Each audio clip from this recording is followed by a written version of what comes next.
While gear is not the most important thing in photography, it's absolutely crucial to have the right settings for each situation, and the settings that we use for wildlife photography are quite different than the default settings from the camera when you take it out of the box. So in this video I want to talk about the 10 most important settings of the R6 Mark III and R5 Mark II cameras, but many other Canon EOS R cameras have very similar settings, or have at least most of them, so also stick around if you, for example, have an R6 Mark II, R7 or R5 camera. One last thing before we start. I will not go into the absolute basics, such as which shutter speed you need for freezing the action or that you should use AFC mode. I kind of assume that you know this already. I will rather go into more hidden but very powerful features, among others like the options to configure the buttons of the camera according to your needs.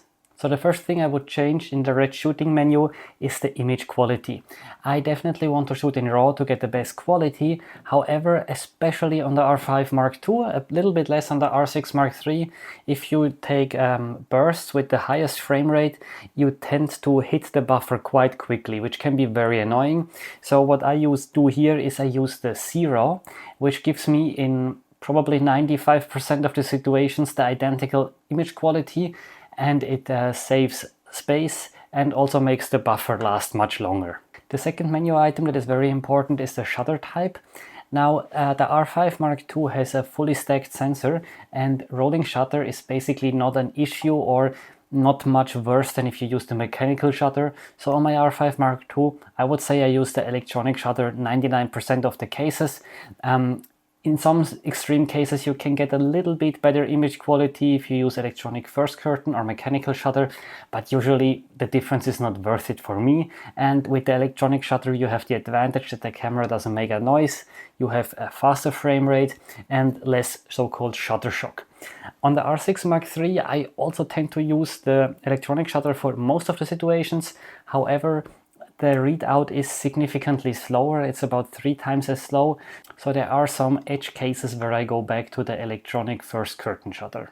By default the camera also releases the shutter even if no card is in the camera, which doesn't really help to take pictures because it cannot be saved anywhere.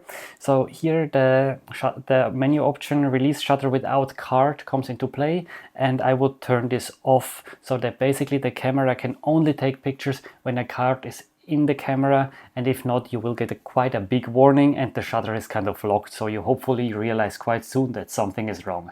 I like to have the histogram in my viewfinder or on the screen in most situations just because it helps me to better evaluate the exposure, but by default the histogram is a bit big and obscures quite a bit of the viewfinder. So what I do is I change the size of the histogram.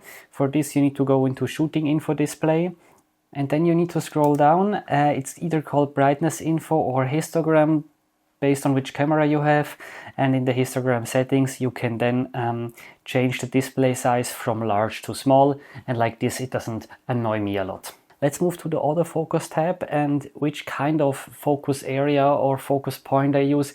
This highly depends on the situation, so I will not go into it, but what I always activate is the lens electronic manual focus, and this means that at least with the supported lenses you can basically always override the autofocus.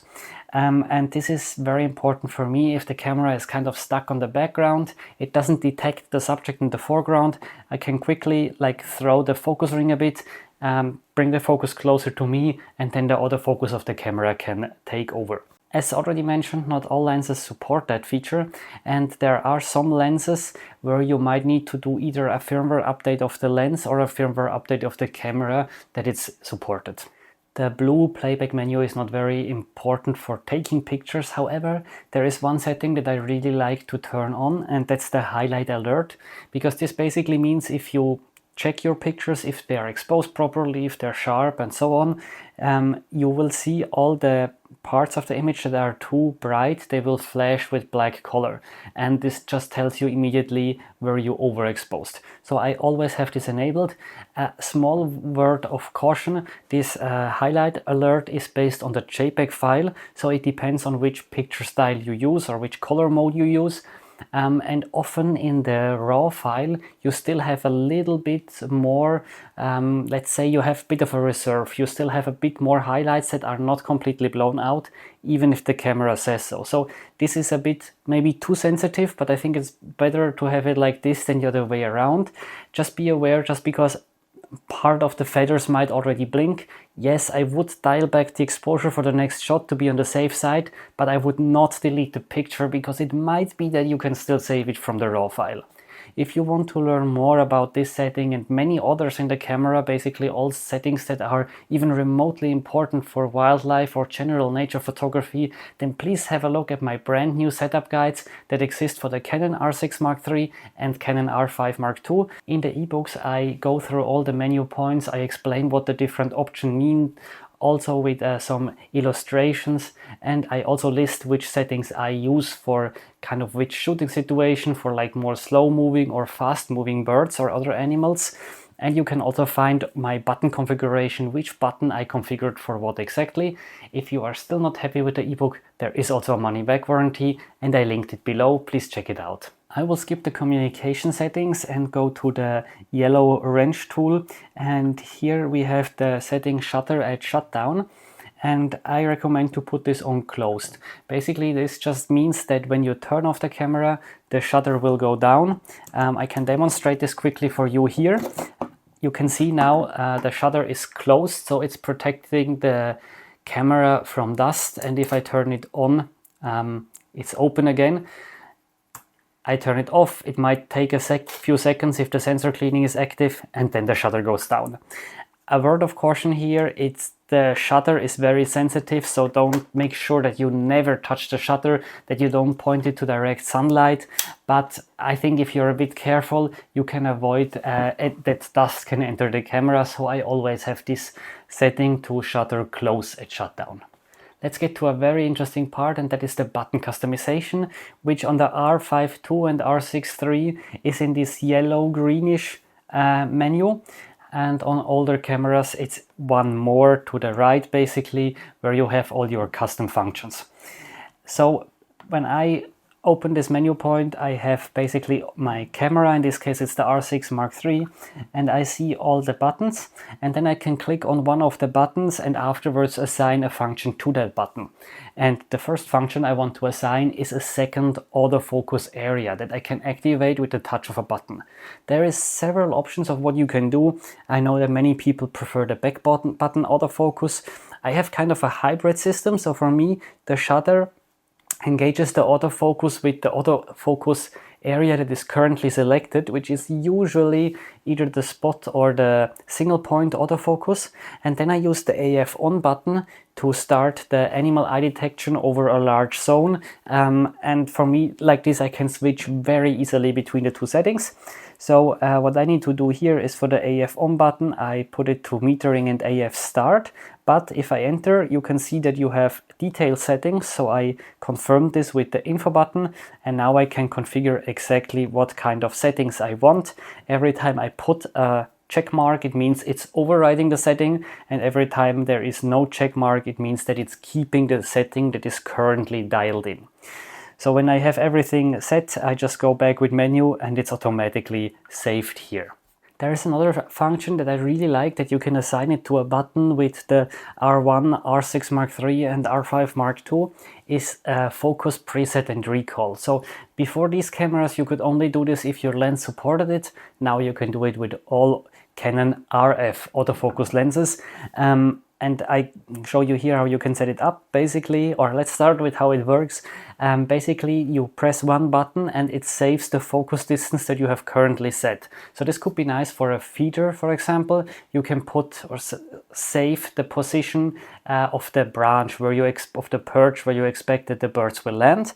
And then if for some reason the autofocus loses the bird on the perch or whatever and it goes to infinity, you press another button and it basically recalls the focus to the perch. So as you already have guessed, you need two buttons for this. It doesn't matter which buttons you take, you can even configure buttons on the lens if the lens has buttons.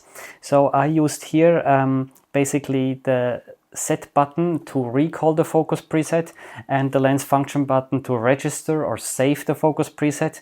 You can see that there also these two icons are just next to each other because they are related, and afterwards this works basically with every lens. Just be aware, every time you change the lens, the setting or the presets get kicked out and you need to store a new preset or a new distance by pressing that button. In the custom functions menu, in the orange one, you have one really cool settings that I like, especially if you either deal with teleconverters a lot or if you have a variable zoom lens such as the RF 100 to 500 or 200 to 800, and the setting is called same exposure for new aperture, and basically it means if you shoot in manual mode with all parameters fixed, so shutter speed, ISO and aperture.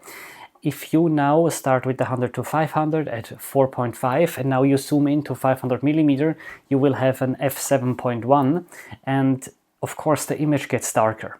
Now what this setting does, it can compensate for that, and you can select which parameter it should use, and I put this in on ISO. So basically if I zoom in the manual mode, I want that it keeps the shutter speed and only increases the ISO. I hope you found these tips useful. Let me know in the comments if there is one that you think is crucial and I didn't cover it in this video. And of course, if you want to learn more about all the settings of your Canon EOS R6 Mark III or R5 Mark II camera, then please check out the setup guides that I mentioned before.